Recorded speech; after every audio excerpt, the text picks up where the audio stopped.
दोस्तों, बहुत समय पहले भानपुर नाम के एक छोटे से गांव में एक अनाथ लड़का रहता था जिसका नाम मनु था। उसके माता पिता की मृत्यु तब हुई थी जब वह केवल 5 साल का था।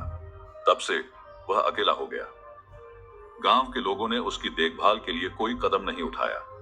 वह जो कुछ भी करता केवल अपने दम पर। उसके पास न घर था न कोई सहारा। मनु का जीवन कठिनाइयों से भरा था। वह दिन भर छोटे मोटे काम करता, किसी के खेत में पानी देता, किसी के लिए लकड़ियां काटता या फिर भैंस चराने का काम करता। बदले में उसे कभी कभी खाने के लिए 2 रोटी और कभी पुराने कपड़े मिलते। रात को वह गांव के पुराने शिव मंदिर के बाहर सोता। ठंडी हवा में सिकुड़ते हुए वह आसमान के तारों को निहारता और सोचता, क्या मेरी जिंदगी कभी बदलेगी? क्या भगवान मेरी भी सुनेंगे? गांव के लोग उसे ताने मारते थे। बच्चे उसे चिढ़ाते और बड़े उसे बेकार समझते। मनु के पास कुछ नहीं था सिवाय उसकी मेहनत और उम्मीद के।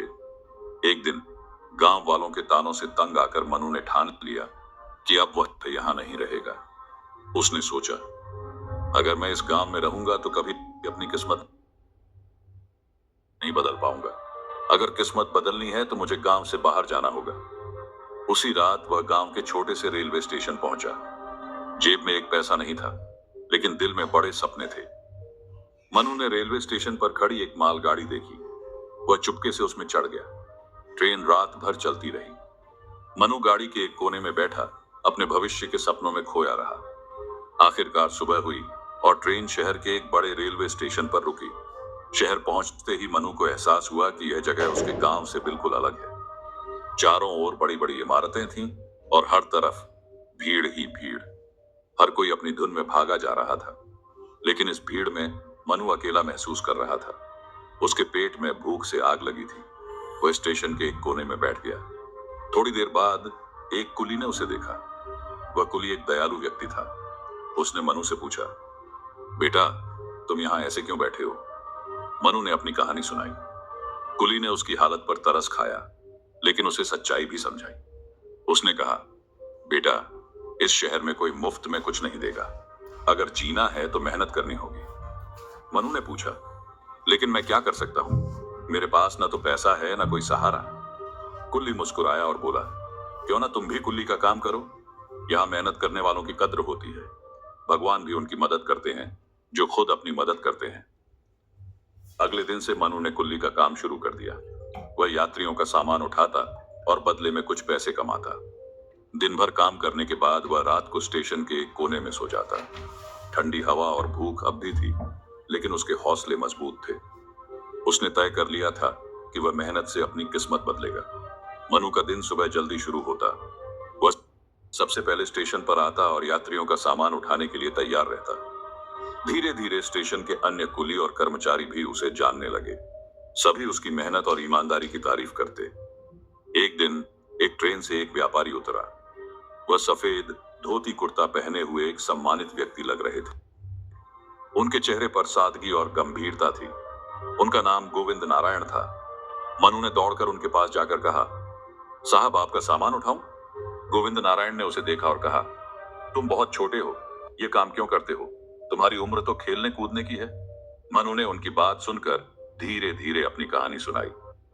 उसने बताया कि वह अनाथ है और अपनी मेहनत से अपनी जिंदगी बदलना चाहता है। मनु की बातों ने गोविंद नारायण को प्रभावित किया। उन्होंने कहा, तुम्हारी मेहनत और ईमानदारी काबिले तारीफ है। मेरे पास कपड़ों का एक गोदाम है। अगर तुम काम करना चाहते हो तो मेरे साथ चलो। मैं तुम्हें अच्छा काम और रहने की जगह दूंगा।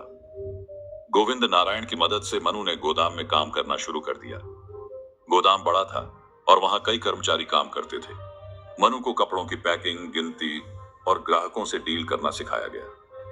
मनु ने हर काम दिल लगाकर किया। वह सुबह से देर रात तक काम करता और हर नया काम सीखने की कोशिश करता। गोविंद नारायण ने उसकी लगन देखकर उसे अधिक जिम्मेदारियां दी।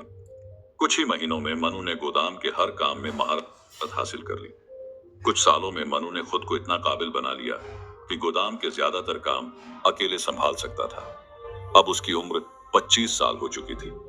उधर गोविंद नारायण 60 साल के हो गए थे। एक दिन उन्होंने मनु को बुलाकर कहा, बेटा, अब तुम हर काम में निपुण हो गए हो। तुम्हें अपना खुद का व्यापार शुरू करना चाहिए। मैं तुम्हारी मदद करूंगा। गोविंद नारायण की मदद से मनु ने कपड़ों की एक छोटी दुकान खोली। यह दुकान एक साधारण गली में थी, लेकिन मनु ने अपनी मेहनत और ईमानदारी से उसे चलाना शुरू किया। उसने ग्राहकों को सस्ती और अच्छी चीजें दी।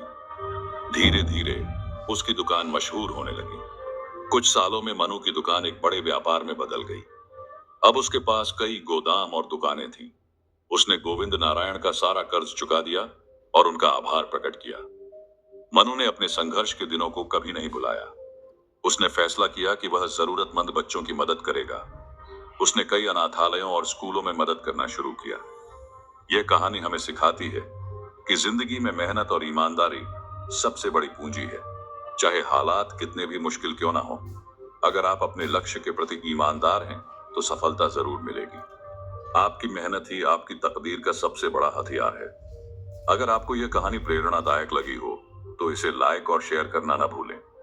अपनी राय हमें कमेंट्स में जरूर बताएं और ऐसी ही कहानियों के लिए हमारे चैनल से जुड़े रहें।